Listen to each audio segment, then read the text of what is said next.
Hi, everyone. I'm Karen Adkins. I am with the National Geospatial Program User Engagement Group, and I'm happy to host the call today. Thank you for joining our May 2024 Hydrography Community Call. We don't have any announcements today, so I am going to turn it over to Al. But before I do, just want to make sure that everyone knows the call will be recorded. Please mute your microphones, especially during the presentation. And we will hold questions until after the presentation. You can ask questions in the chat, or you can use the raise your hand feature, the button at the top of the window, and we will ask you to come off mute to ask your question. So you have two ways to ask questions. Other than that, Al Ray is here, and many of you know Al, and he is our Senior Advisor for Hydrography Science and Applications for the National Geospatial Program, and he's going to talk with us about understanding the transition from NHDPlus HR to 3D-HP. Al, take it away. Okay, thanks, Karen. Good to see a lot of familiar names and faces on the Teams meeting. As most of you probably know, I retired about almost 3 years ago, and I've been doing a little bit of work trying to tie up some loose ends that I left dangling when I retired. I'll be finishing that up probably September this year, so then I'll be riding off into the sunset for good. But I'm going to turn off my camera just to make sure I don't have any bandwidth issues, and go ahead and get started. So we wanted to do this talk, and I gave this presentation a couple of months ago at the AWRA Geospatial Water Technology Conference. Just wanted to give this sort of a guide to folks who are wondering how they can get their work done, in the interim here while 3D-HP is gearing up, but before there's data available for wherever they need to work, whatever area they need to work on. So this is intended really to just kind of give you a guide to what's available and sort of how to transition, maybe some guidance on when's a good time to transition your hydrography applications over into the new 3D-HP. So I'll have a bit of history and a bit about the new data and how you can use it right now. So yeah, USGS has been in the business of making maps for quite a long time, and hydrography has always been a part of those maps, and those maps have been used for years and years by people doing all sorts of work having to do with water, surface water on the land surface. And so I've put together a kind of a bridged history. This link, you can use that QR code to go to this page, or Karen might be able here to paste it into the chat so you can get a direct link that way. But we've put together a page that has kind of a selected history of geospatial data sets, starting back with the first real digital version of geospatial data was the Reach File version 1 that was developed by the EPA back in the 1970s. And there were a couple of additional versions of the Reach File, going up Reach File version 2 and 3 before the NHD came about. And so around the late 90s, USGS and EPA got together and said, hey, let's not have these separate data sets. USGS had the digital line graph DLG hydrography, and the EPA had been adding lots of useful attributes, including reach file, the reach codes, which they had developed. And so that all got put together in the first version of the National Hydrography Dataset, medium resolution, which was a 1 to 100,000 scale dataset for CONUS. That was first released in 2000. So on that page, let me skip over to that web page. We've got some introductory material up top here, and I encourage you to read this carefully and take a look at some of these links. In particular, this third link here, this third reference here, is some new data. It's called Network Attributes for the NHD based on the 3DHP program. So the main STEM ID, which we'll talk a lot about, which is sort of the foundation of the 3DHP data, that basically is the key to get back to any of these other data sets, and I'll show you that in a minute. If we scroll on down through that list, this is the list I started talking about earlier. We've got a column here about whether the main STEM ID is available for that data set or not, or whether it's some of these are in work currently. And then there's also a link to get the data for these data sets. And amazingly, even the data going back to even the original reach file version 1 is still available online if you want to use that. And in fact, there are still quite a few applications that I know of that are based on the reach file version 1, which was based off of a 1 to 500,000 scale map data. And then I've identified most of the large nationwide or nearly nationwide data sets here that I'm aware of that have been in use over the years, and then coming down all the way down here to the last one, which is the 3DHP. So hopefully this web page will be a good kind of guide to you if you have questions or if you have folks who are confused. I counted up, there are 17 data sets in this list. I'm sure there are more out there, but most of the others that I'm aware of are kind of derivatives, sort of leaves or branches off of one of these main data sets that are listed here. Incidentally, NHD appears in 8 out of those 17 data set names. So I would kind of reiterate, I've mentioned this before many times, but I highly recommend that when you tell people what the source of the data is that you used in your project, just saying I used NHD is not enough information. It's not specific enough because there are a whole bunch of versions of NHD.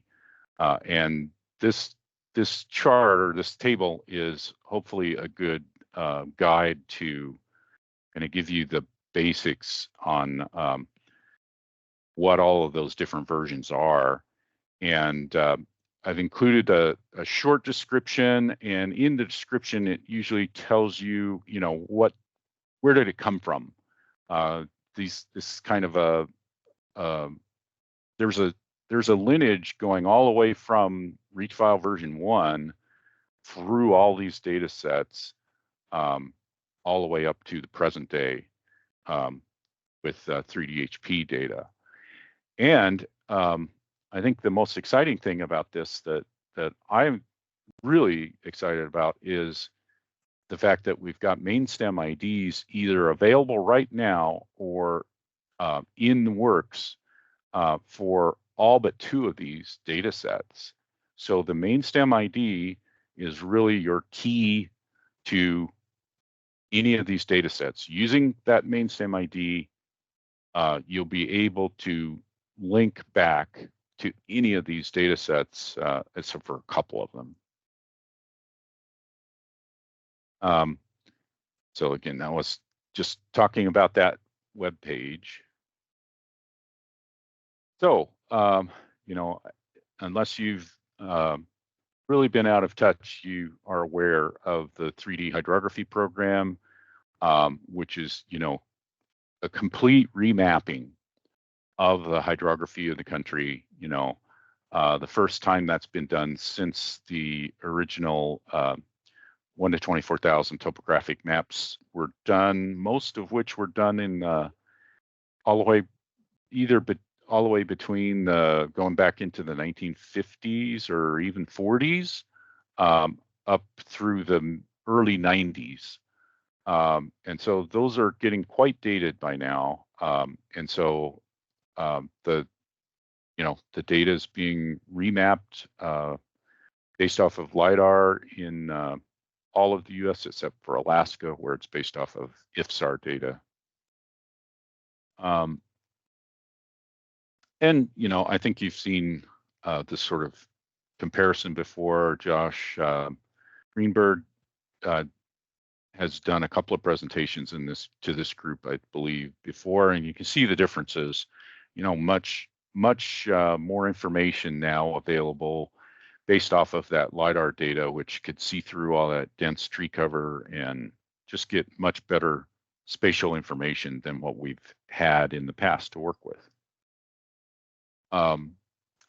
And these are the status graphics. As you can see, the 3D HP program, you know, there's been quite a lot of progress, especially in Alaska. Alaska's had some dedicated funding for geospatial work for the last several years, and that went into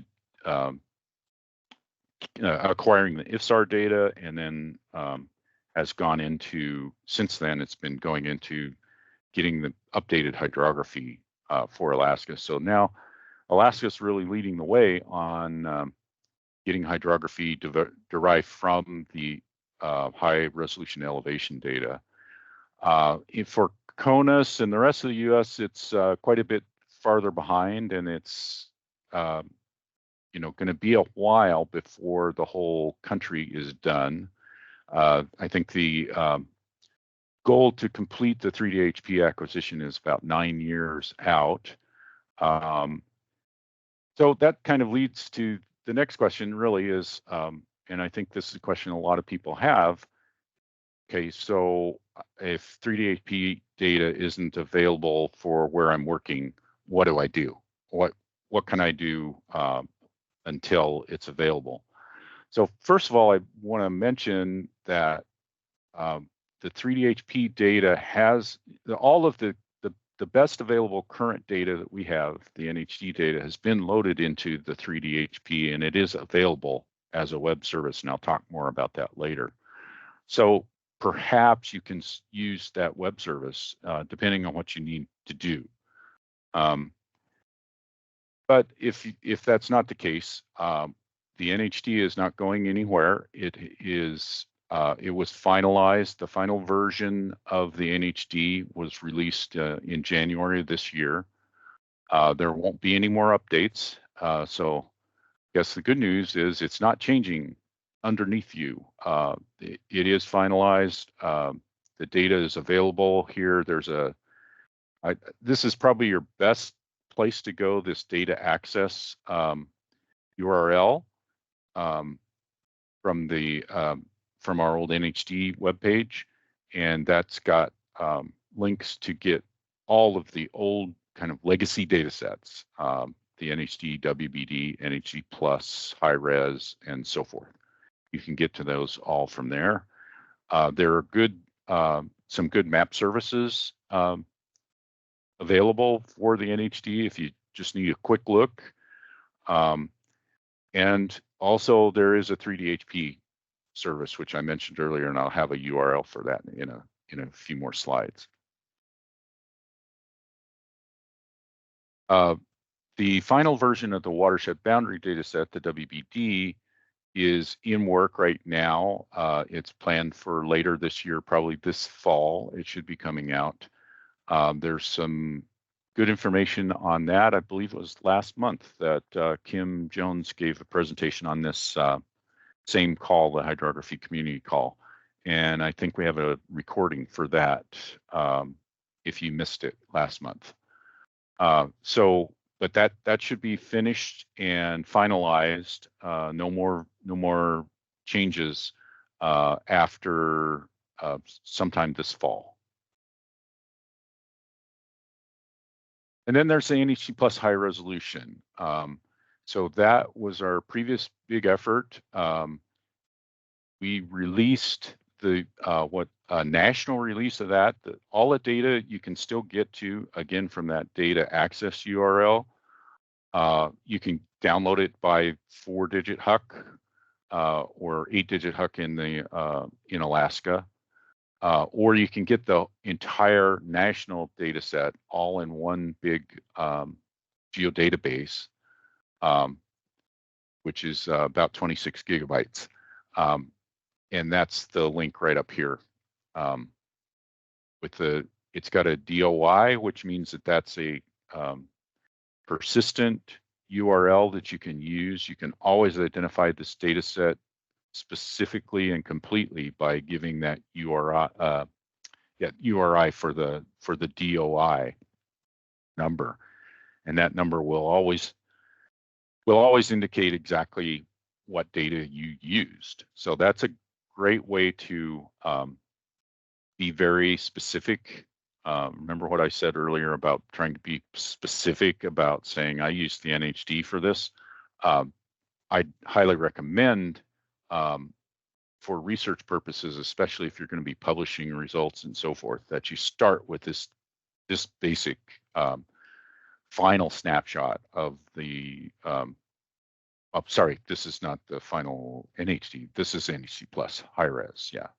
So it's got a DOI. The NHD, I believe we were working on trying to get a DOI for it as well, the final NHD release. So a couple of notes about this.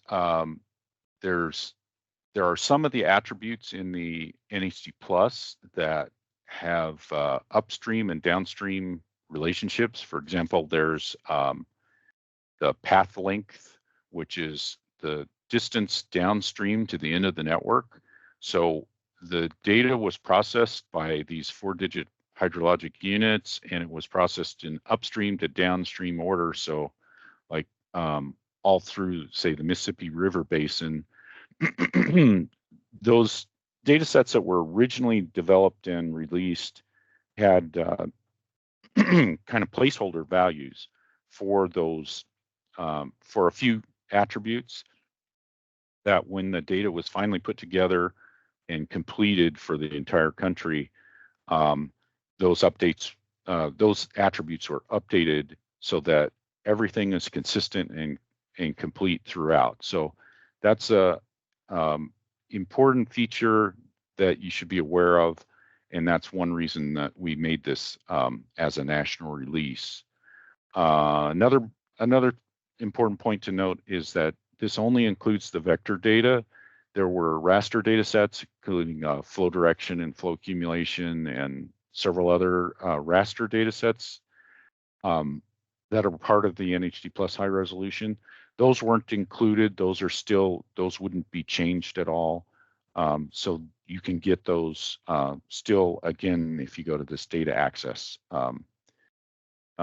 page, or also you can download any of the stuff that I've mentioned earlier from this downloader, from the National Map download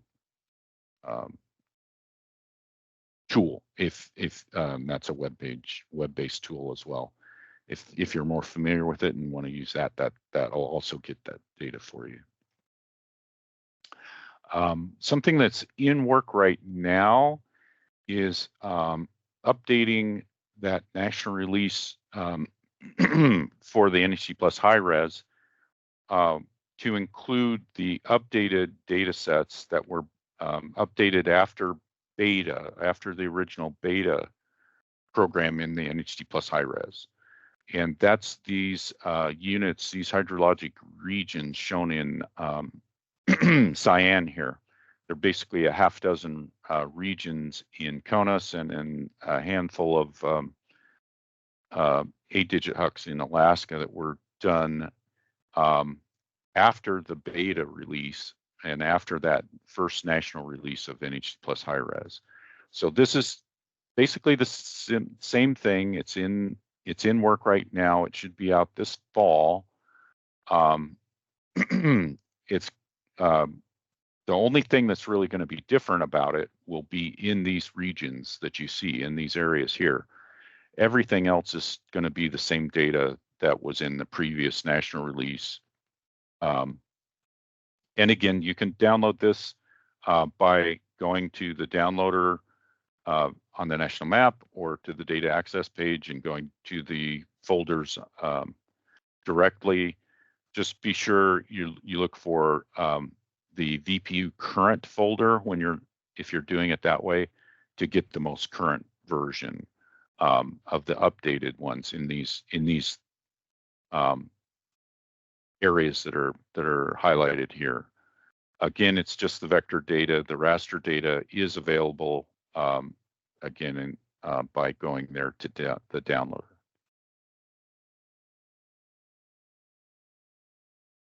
And then finally, let's talk about that 3DHP web service that I mentioned earlier. So it is up and live right now.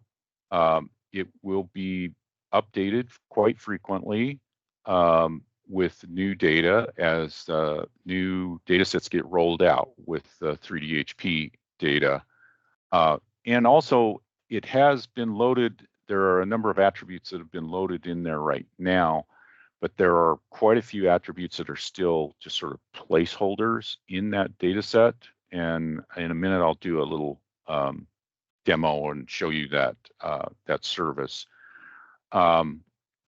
So most of the features that are in there right now, particularly, I think all of the features in CONUS still are brought in from the NHD High Res. And some of the attributes are either from the NHDPlus High Res or have been developed directly for NHD or for 3DHP, like the main stems ID. There's a list of attributes here, this product crosswalk. So the attributes that were brought over from NHD basically are your name and reach code start and end points, and the feature type, which is a much simplified list of feature types based, compared to what was in there for NHD. So it's a much more streamlined data set. But all the data's in there that was in the NHD. And then the big thing that's new that's in here right now is this main stem ID. And I'll show you that in just a minute.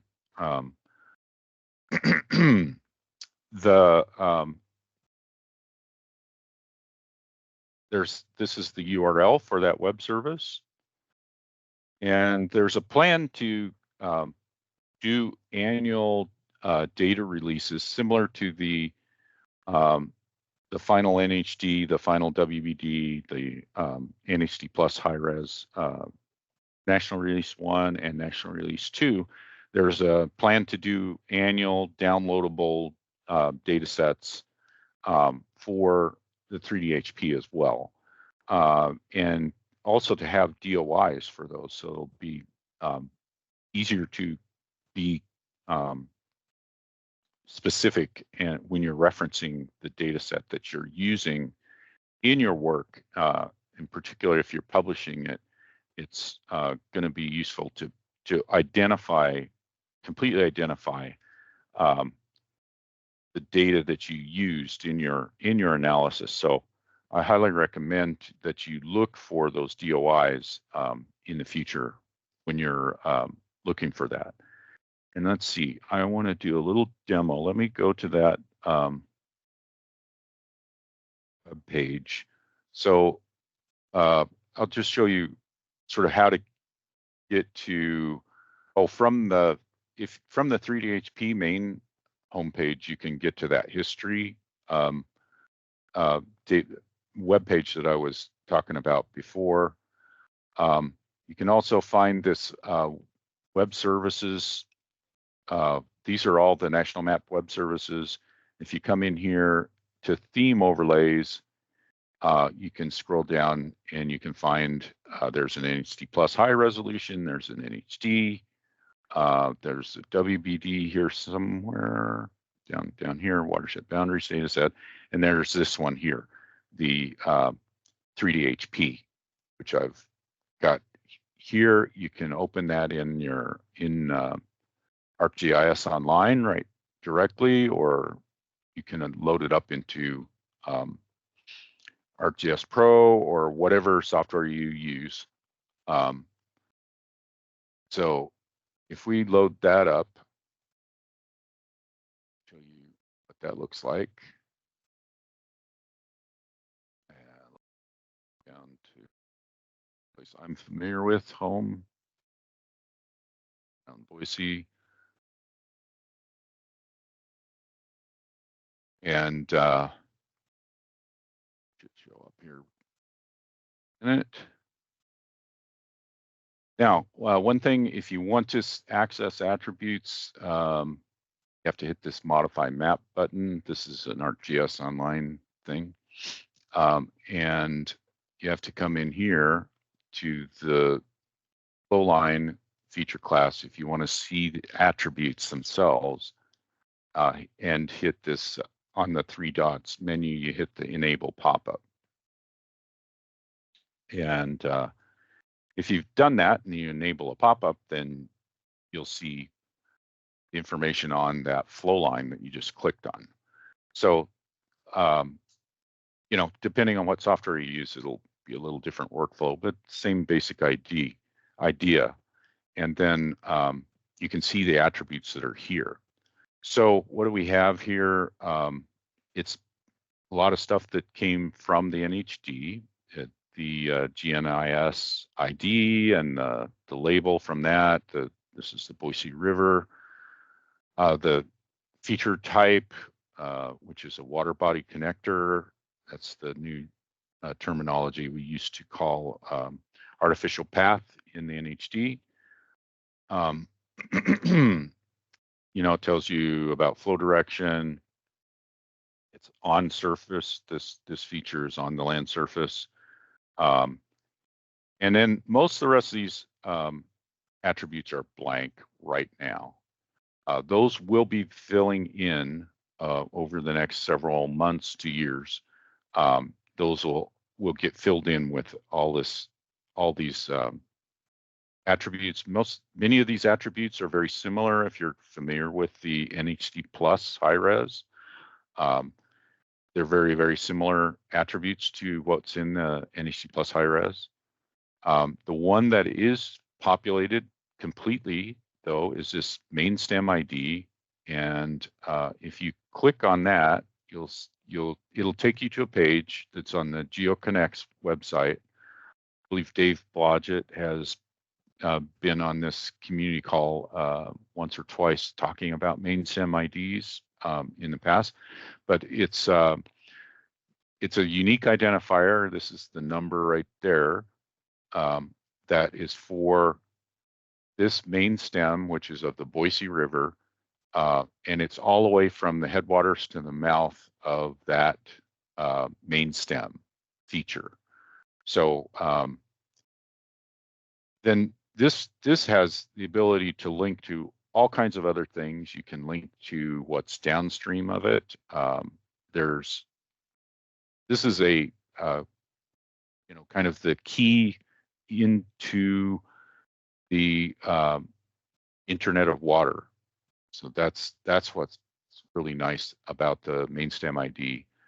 And then also what's really good about it is the fact that through this main stem ID, you can go back and find the what made up the Boise River, all the features that made up the Boise River in, for example, RF1, all the way back to that original 1970s data set. Or you can find it in the medium resolution NHD. You can find it in NHD. That main stem ID will identify the same river main stem for you in any of those data sets. I think all but 2, I think, of those 17 data sets that I had in that list will have either already have or will soon have basically a cross-reference based on the main stem IDs. Okay, so that was that little demo. You keep on with the slides. I'm almost done, and we'll have time for questions in just a moment. So some more things to look for in the near future. So we've got an update to the user guide for the NHDPlus High Res. That should be coming out pretty soon. Rich Moore and I have been working on that for more than a year now. And there are quite a few changes, updates to that user guide. And we think it'll be a much better reference. We just have a bit more work to do on that user guide to get it cleaned up and published. But hopefully that'll be published this fall. Another thing to be aware of, the EPA has been working on a generalized version of the NHDPlus High Res network. And it's generalized to have approximately the same number of features and density of features as what was in the medium resolution or NHDPlus version 2. The EPA's got a lot of models and a lot of applications where they need not as detailed a view of the hydrography of the country. And so they've been working on that generalized version of the stream network, but based on NHDPlus High Res, so that will map over really pretty directly into 3D HP once that is finished and published. I don't have a timeline on that, but it's been in the works for a couple of years, and there's a little bit more work to do on that. So kind of watch out for that if you're interested and could use a less detailed version of the hydrography that is still pretty much up to date, at least until 3D HP gets filled in more. Another effort that's going on, Rich Moore has been working on improving the connectivity, the network connectivity in NHDPlus High Res. If you're familiar with NHDPlus High Res, there's a lot of disconnected stream network, a lot of streams that come down to a valley and kind of disappear, or go into a wetland and disappear before they connect to the main river network. So some of that is actually real, in arid areas where the water really does just disappear or sinks into the sand. But a lot of it is just an artifact of how the mapping was done. If the cartographer couldn't see the stream channel on the aerial photography, they would, stop drawing the line.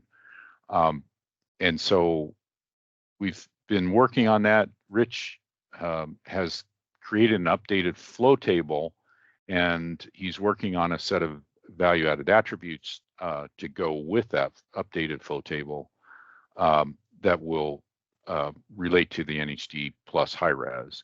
And then you'll be able to use that to have a better connected version of NHDPlus High Res.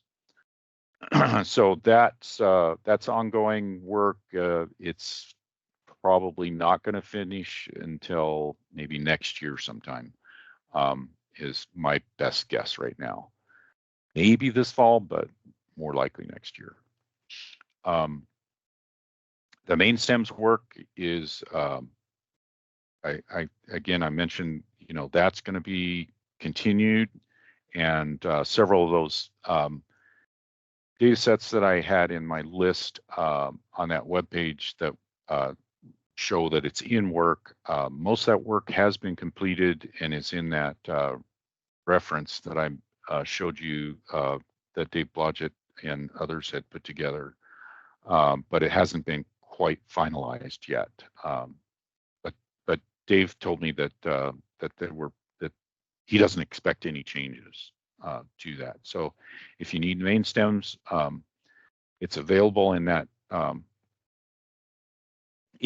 data set that's on that history webpage.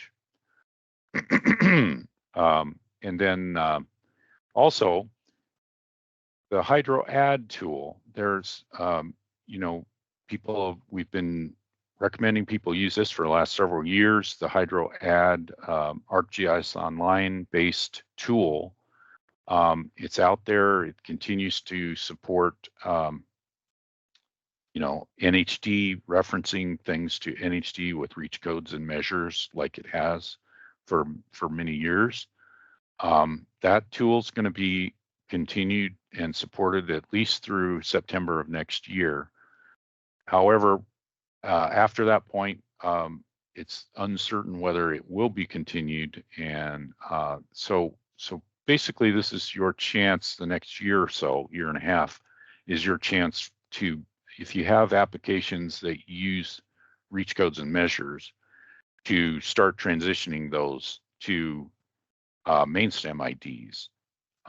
And there will be a new tool called the HydroAdd 3D, which is going to come out soon, hopefully. I think it's also this fall. I'm not quite sure exactly, but it should be coming out soon, which it'll be, first of all, it'll be faster and more robust tool, but it'll be developed to give you hydrographic addressing based off of main stem IDs, and it runs off of the 3DHP data set, which again, right now is the same as NHD high res for most of the country, but as 3DHP data gets loaded in, that'll be kept up to date with that updated and higher resolution data. So I think the bottom line really is, if you've got processes and tools or that you have that are based off of NHD and WBD, you can continue using those for as long as you see fit. But if you're going to develop something new, if you're developing a new process or a new set of tools, I'd strongly encourage you to look at the 3DHP web service that we have right now, and start seeing if that can do what you need, and try to transition those tools and processes over to 3DHP as soon as you can. Again, almost all the data is in the 3DHP. The one thing that I know a lot of people use are the catchments. Those are not populated in the 3DHP until the data is actually done from the LiDAR from the high resolution high resolution elevation data.